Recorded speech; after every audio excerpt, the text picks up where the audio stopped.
El Comentario Podcast presenta un espacio realizado y dirigido por Agustín Sancho Cubero bajo el cielo gris de Navarra. En un rincón donde la niebla parece abrazar los secretos más oscuros de la tierra se extiende el valle de Malerreca y en su seno el pequeño pueblo de Gastelu. Corría el año de 1936 cuando la tragedia comenzó a tejer su red invisible sobre una familia que solo conocía el lenguaje de la pobreza y el esfuerzo diario. Juana Josefa Goñi, una mujer de 39 años de una belleza que despertaba tantos suspiros como envidias, caminaba por las sendas de tierra con la pesadez de quien lleva en su vientre una nueva vida de 7 meses.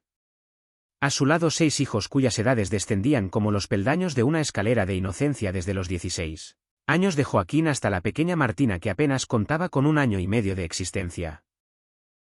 El ambiente en el pueblo estaba cargado de una electricidad estática provocada por el estallido de la guerra civil española, un conflicto que partía corazones y levantaba muros de odio entre vecinos que antes compartían el pan y la sal.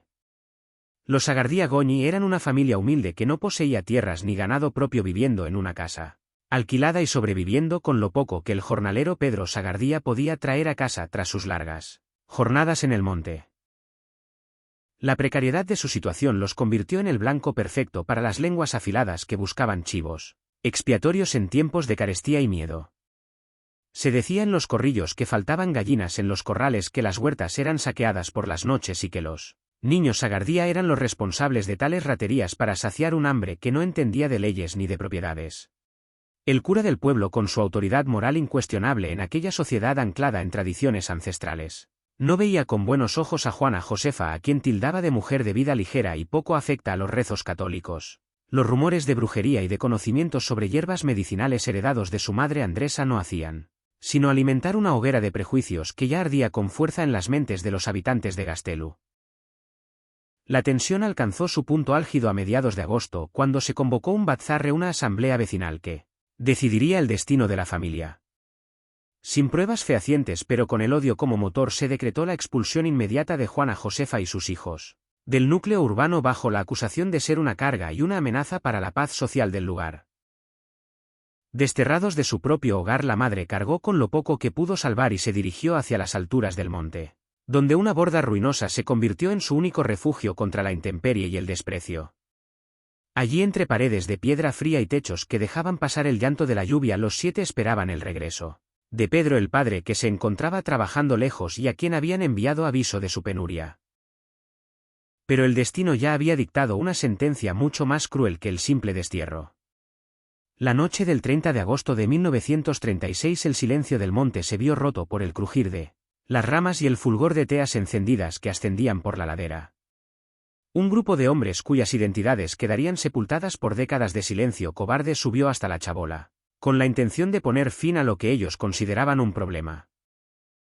Los gritos de terror de los niños se mezclaron con los ruegos de la madre mientras eran conducidos hacia la boca negra y profunda de la cima de Legarea, una grieta vertical de 45 metros de profundidad que se abría en la tierra como una garganta hambrienta.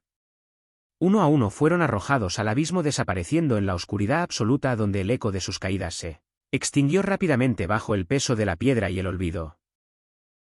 La pequeña Martina de 18 meses fue la última en caer, dejando tras de sí un vacío que el pueblo intentó llenar con un muro de silencio impenetrable. Cuando Pedro Sagardía regresó y encontró la borda vacía y las cenizas de un fuego que ya no calentaba a nadie, comenzó un peregrinaje de dolor por los cuarteles de la Guardia Civil y los despachos de justicia.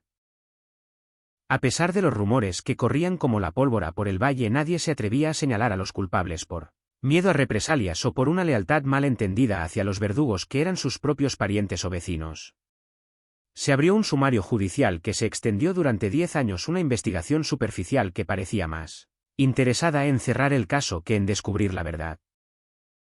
Pedro se alistó incluso en las filas de los requetés en un intento desesperado por demostrar una lealtad política que le permitiera recuperar a su familia o al menos saber qué había sido de ellos, pero el sistema le dio la espalda una y otra vez. El tiempo pasó y la historia de los Sagardía Goñi se convirtió en una leyenda de fantasmas que los padres usaban para asustar a los niños en las noches de invierno. Pasaron 40, 50, 60 años y el régimen que amparó aquel silencio cayó, dando paso a una democracia que trajo consigo la necesidad de recuperar la memoria histórica.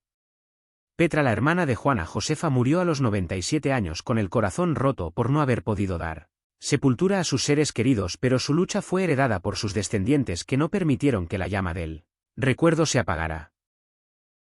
Fue en el año 2014 cuando la Asociación Aranzadi, de la mano del antropólogo Paco Echeverría, recibió la petición formal de investigar la sima de Legarea.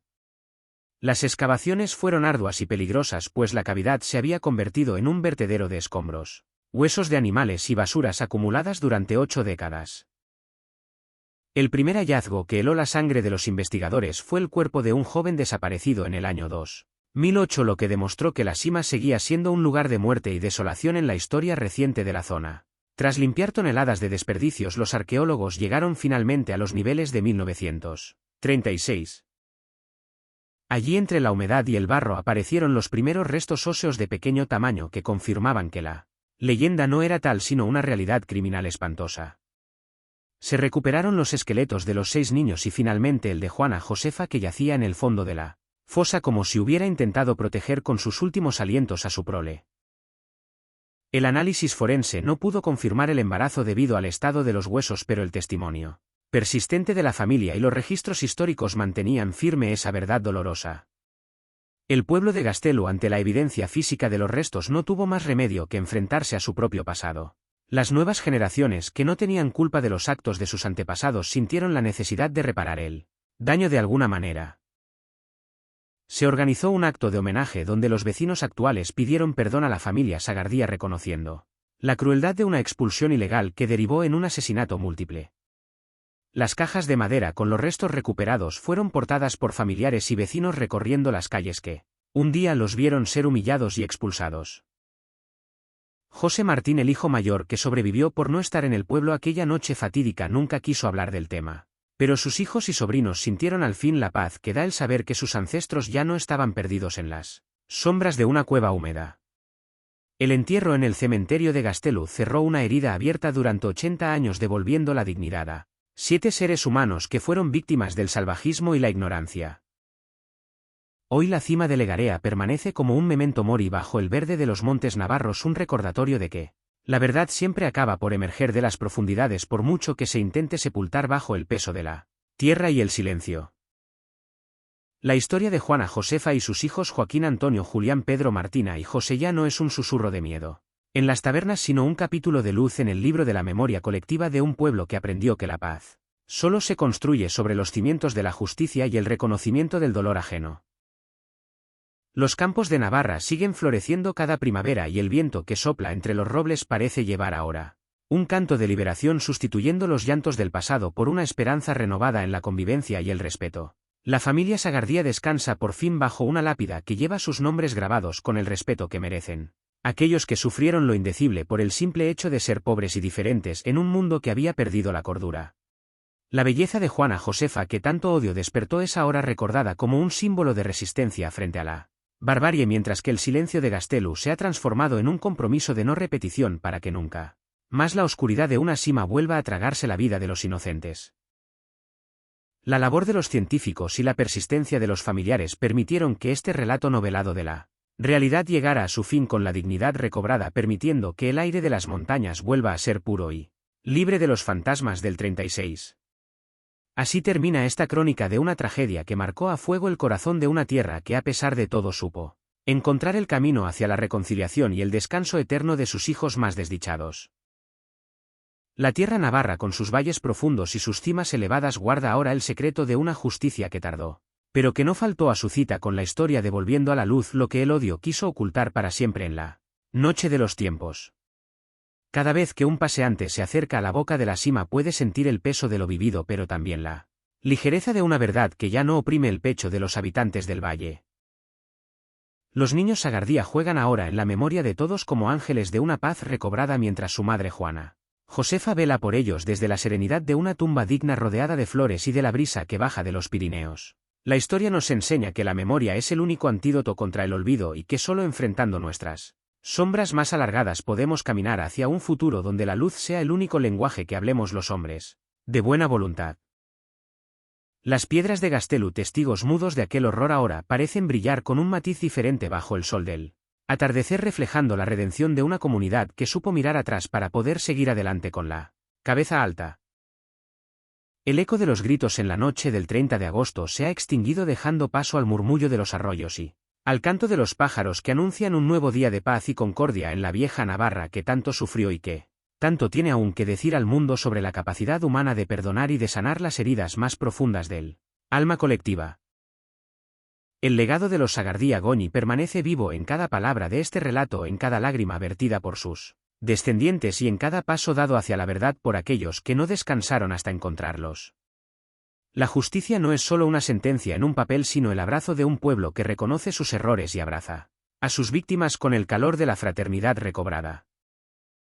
Que su historia sirva de faro en las noches de tormenta para que nadie pierda nunca el rumbo de la humanidad y el respeto por la vida en todas sus formas y condiciones. La cima de Legarea ya no es un lugar de terror, sino un santuario de la memoria donde el silencio se ha vuelto respetuoso y la oscuridad se ha llenado de una luz que nace de la comprensión y el amor por los que ya no están, pero que siempre formarán parte de nuestra esencia más profunda. La tragedia de 1936 ha quedado sellada con el sello de la dignidad, permitiendo que el relato de Juana Josefa y sus 6 hijos sea un canto a la vida que prevalece a pesar de la muerte y el olvido más absoluto. En el cementerio de Gastelu, bajo la sombra de los árboles que han visto pasar generaciones, la familia descansa en paz, unidos por fin en un sueño eterno que nadie podrá volver a perturbar con el ruido de las cadenas o el fulgor de las teas del odio. La memoria histórica ha cumplido su misión de devolver a casa a quienes nunca debieron partir de ella de esa manera tan atroz y despiadada.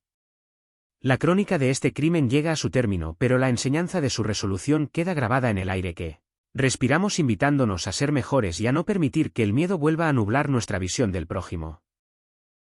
La familia Sagardía Goñi vive ahora en la libertad de ser recordados con cariño y respeto, cerrando así el ciclo de dolor que comenzó en una borda del monte y terminó en el corazón de todos los que creen en la justicia y la verdad por encima de todas las cosas. El valle de Malerreca duerme ahora tranquilo, sabiendo que sus secretos han sido revelados y que sus hijos han encontrado el camino de vuelta al hogar que les fue arrebatado injustamente. Que la tierra les sea leve y que el recuerdo de sus rostros iluminados por la esperanza de un mundo mejor nos acompañe siempre en nuestra andadura por los caminos de la vida. La historia ha hablado y su voz resuena con la fuerza de la verdad inmutable que nace de la tierra navarra para recordarnos quiénes somos y de qué somos capaces cuando elegimos el camino de la luz frente a las sombras del pasado más oscuro y doloroso que podamos imaginar. 1936 queda lejos en el calendario, pero cerca en el corazón de quienes no olvidan que cada vida es sagrada y que cada muerte injusta es un grito que clama justicia desde lo más profundo de las entrañas de la tierra. La paz sea con ellos y con todos nosotros en este viaje eterno hacia la comprensión y la fraternidad universal, que es el único destino digno para la humanidad entera en su búsqueda incesante de la verdad y el amor al final. Espacio realizado y dirigido por Agustín Sancho Cubero. Gracias por su atención. Hasta la próxima edición del programa.